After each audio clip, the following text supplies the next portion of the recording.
I woke up in 3000 BC, Uruk, the biggest city on Earth, and I have no idea what I'm doing. That behind me is the temple of Ayana, where actual organized religion basically starts. I touched this wall, it's already warm. The sun barely rose, and this mud brick holds heat, built by thousands. Here's what gets me. Nobody forced these people to build this.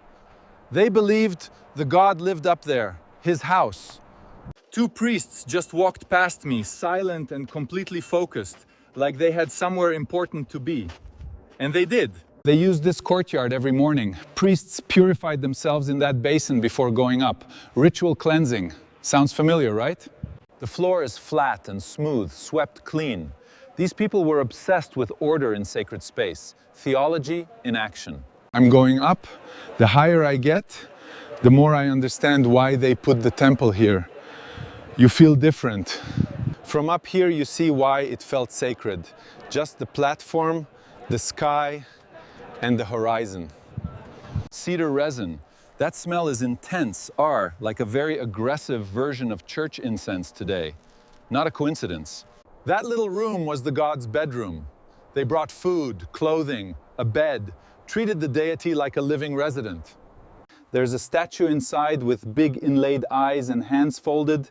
Fresh food in front fair, somebody brought it this morning. Here's what nobody tells you. This temple didn't just run on faith. It ran the economy, granary, livestock, labor. See that guy by the door? He's recording temple income agral. Religion and administration were the exact same thing here. Someone handed me this ration record. One worker's weekly barley. Writing was invented to track temple supplies. Every ancient civilization invented writing first for accounting, not stories or laws, but receipts. The temple needed receipts. By mid-morning, the market is already going. Almost everything here, grain, wool, fish, passed through the temple first. Those little stamps? Temple seals, marks that certified grain jars. Early quality control, early bureaucracy. Same impulse, different century. I keep waiting for religion and economy to separate, but they don't. Temple as government, God as landlord. One system. I didn't expect organized and personal religion already separate this early. Ziggurat for city, niche for family, both at once. This is the temple granary, where all temple workers get their food. It's the payroll office.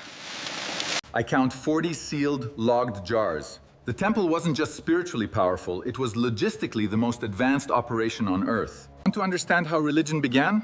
Start here. A community needs safe, fair grain storage, and God legitimizes that system. I just reached the offering courtyard. Honestly, the smell hit me before the sight. Cedar smoke and something metallic underneath. Here, animal offerings, not prayer alone, were how you communicated with the divine. Something real the god needed to eat. These little figures, people left them as stand-ins, so the god remembers them. Your clay copy always prays for you. Okay, that's clearly the head priest. Beaded necklace, long robe, shaved head. They call him En, Lord of the Temple.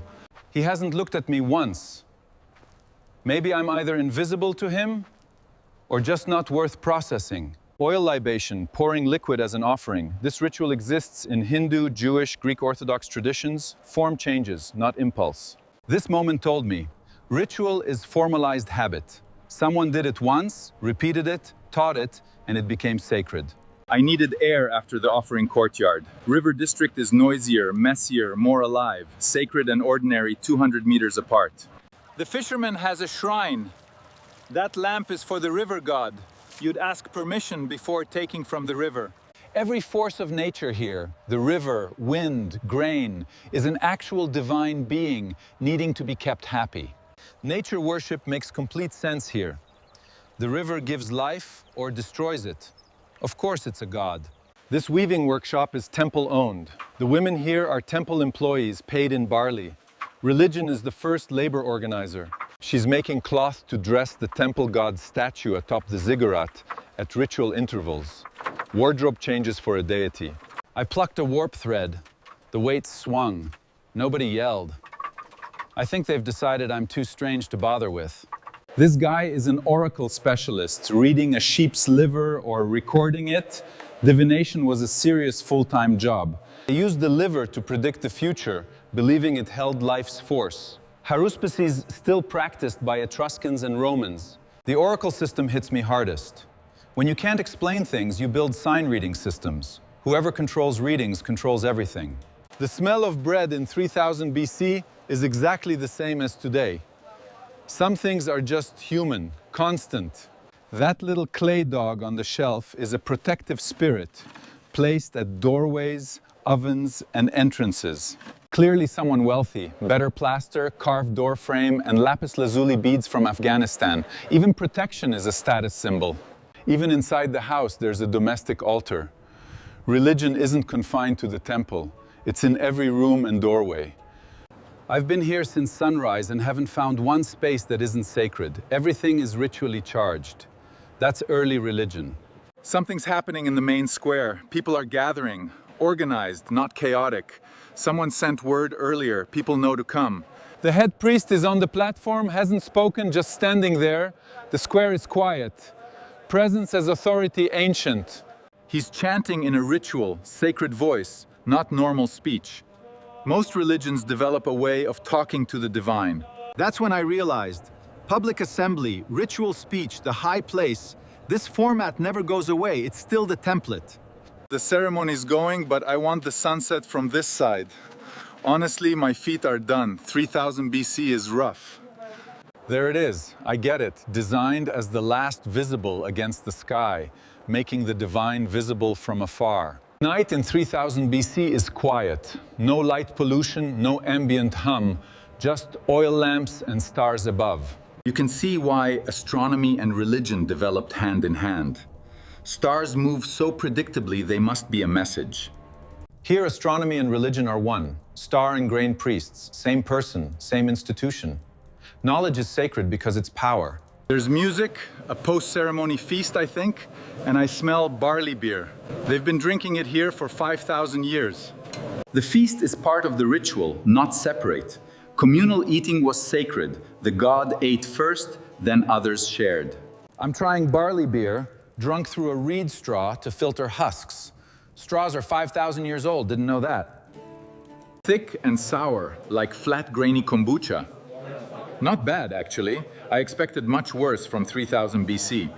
Watching this shared meal, music, and ceremony, I keep thinking, this isn't primitive, it's sophisticated. They've solved community organization. What is religion actually for? One day in Uruk showed me, manage resources, explain the unknown, organize labor, unite people. Those ziggurat workers didn't know they were building the template for every cathedral, mosque, and synagogue. What surprised you most? The feast is winding down. Priests gone, square empty.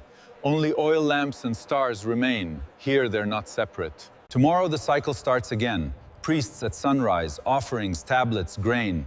The god stays in his room, the city runs.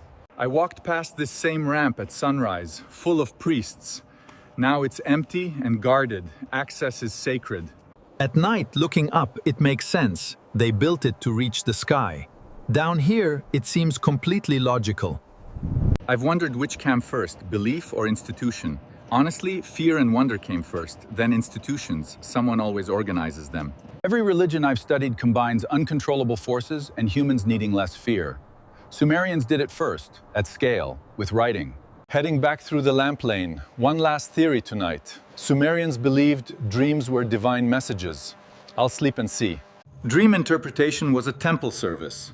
A priest would tell you what the god was saying. Religion as two-way communication. This is where I'm sleeping. Reed mat, clay guardian figurine, one lamp that'll burn out before midnight. Kinda peaceful. This Lamasu figurine is a personal protective spirit. You kept one in your room, not to worship, for company. I'll close my eyes, seeking a divine message. Sumerians believed temple sleep brought prophecy. I'm as close as possible. I woke up, the lamp's out. I dreamed the river flooded, Sumerian sign of either divine warning or abundance. I get dream as prophecy now. In darkness, a dream feels like something trying to reach you, if you believed it possible. Day 2 starts the same. Temple moves first. I see a lit lamp atop the ziggurat. Someone's up all night. Before sunrise, the morning priests go up first to wake the god, washing, dressing, and offering the first meal. That tray holds the god's breakfast, the best food. The god gets first share, priests eat the rest. Smart system. The breakfast ritual is daily and non-negotiable. Daily repetition builds rhythm, community, civilization. The ritual is the foundation.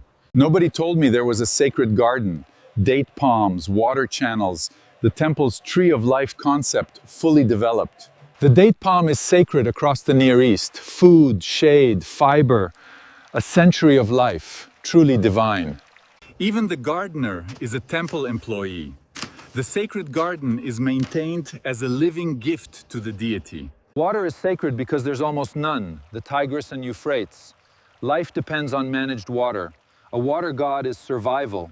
The temple bakery starts before dawn, preparing the god's bread for the morning ritual. It's older than you'd think. That stamp makes the bread sacred. The same star symbol on temple seal tablets travels across every medium. I want that bread so badly, but it's for the god, then priests, then temple workers, all through the divine. I've watched this ceremony twice now. Every gesture is fixed, the order never changes, nothing improvised. Ritual as memory technology. Before writing, ritual stored knowledge across generations. Performed identically daily, it preserves information without words. Past the city walls, it gets quiet fast, and you understand why the city felt sacred. Order against everything outside. Polytheism here isn't chaotic. Every force has a department. Enlil, wind, storms. Enki, water, wisdom. Inanna, love, war, fertility. Inanna is fascinating, god of this city, goddess of love and war. It makes sense here. Both demand total surrender. Every major religion develops sacred textiles, priestly robes, altar cloths, burial wrappings, sewn by hand in temple workshops like this. I keep thinking how coordinated this is. Grain pays weavers who clothe the temple, legitimizing grain distribution. A closed loop. The scribe just looked at me quiet. First real acknowledgement today. He's unsure but keeps working. I love this guy. I think it's a temple hymn, recorded for the first time. The oldest literature on earth starts here. The hymn to Eanna by Enheduanna, the first named author, was written around 2300 BC. Religion invented literature. That's profound. The midday meal is religious too. Workers eat the god's leftover offerings, mirroring the divine schedule. Lunch is ritual. Someone just handed me emmer wheat and roasted onion. Either temple dependent or hospitality. I'm eating it either way. It's actually good. Nutty, slightly smoky, sweet onion. The grain is the real thing, the god's own. I'm eating theology. Okay, so 2 days in 3000 BC.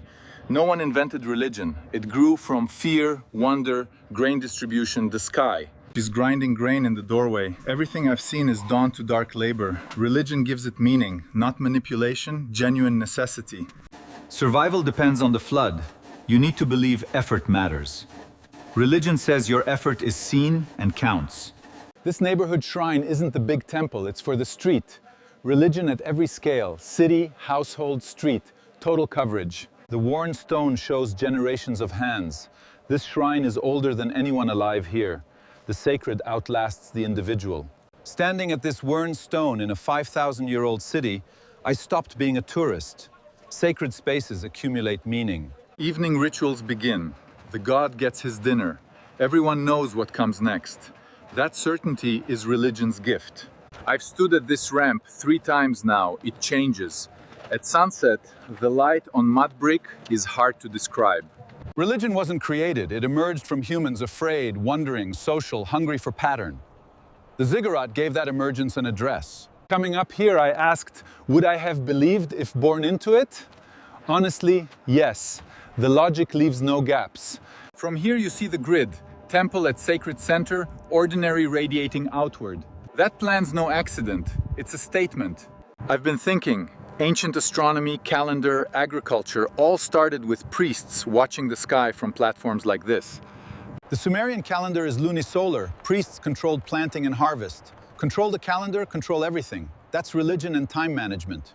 That crescent moon symbolizes Nana. A priest above me records its phase on clay. The sky is text they're reading. I keep thinking I'm carrying back not souvenirs, but proof that religious history isn't primitive. They solved the hardest problem.